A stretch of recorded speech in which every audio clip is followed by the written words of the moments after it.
আজকে একটা নতুন রেসিপি তৈরি করলাম, সেটা হচ্ছে শুটকি মাছের ভর্তা এবং পাতুরি, যেটাকে বলে শুটকি মাছের পাতুরি। এটা অন্য যে কোনো মাছ দিয়েই করা যায়।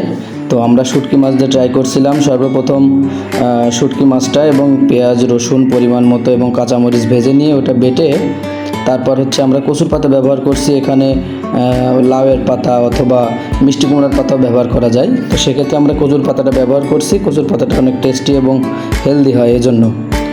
এটা কচুর পাতার ভেতর ভর্তাটা দিয়ে তারপর ওই যে কাটিমের সুতা বা গুটির সুতা অনেকে বলে, এটা দিয়ে সুন্দরভাবে পেঁচিয়ে তারপর এটা ভালোভাবে ওর ভিতরে দিয়ে প্যাক করে নিতে হবে।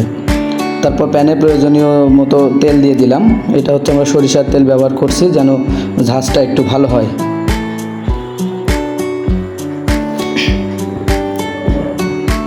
দুইটা পাতুড়ি বসিয়ে দিলাম প্যানে।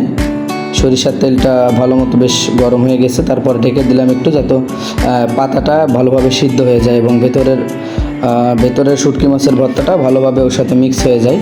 এভাবে কিছুক্ষণ রেখে দিলাম। তারপর একটু নাড়াচাড়া করে একটু উল্টায় দিতে হবে যেন দুই পাশই ভালোভাবে ভাজা হয়। দেখতে হবে, খেয়াল রাখতে হবে যেন পুড়ে না যায়। পুড়ে গেলে আবার স্বাদটা নষ্ট হয়ে যাবে, তেতো হয়ে যাবে পাতাটা, যেহেতু এটা পাতাটা সহই খাওয়া যায়। আর যে সুতাটা দেখছেন, সুতাটা রান্না শেষে ওটা অবশ্য তাপে গলে যায়, কিন্তু খুলে যায় না। রান্না শেষে হাত দিয়ে খুলে নিতে হয় এটা। তেল ছুটতেছে দেখতেছেন, যেহেতু পাতাটা কাঁচা সেহেতু তেল ছুটে যাচ্ছে, গায়ে লাগতেছিল। প্রায় হয়ে এসেছে, হ্যাঁ হয়ে গেছে মনে হচ্ছে। এখন এটা নামাবো, দেখি কেমন হলো। এর ভেতরে দেখে তো বেশ লোভনীয় লাগছে এবং ঘ্রাণটা বেশ সুন্দর বেরোচ্ছে। যেহেতু এটা প্রথম ট্রাই করছি, আগে অবশ্য শাকের পাতা দিয়ে একবার করছিলাম, লাউ শাকের, সেটা ছিল।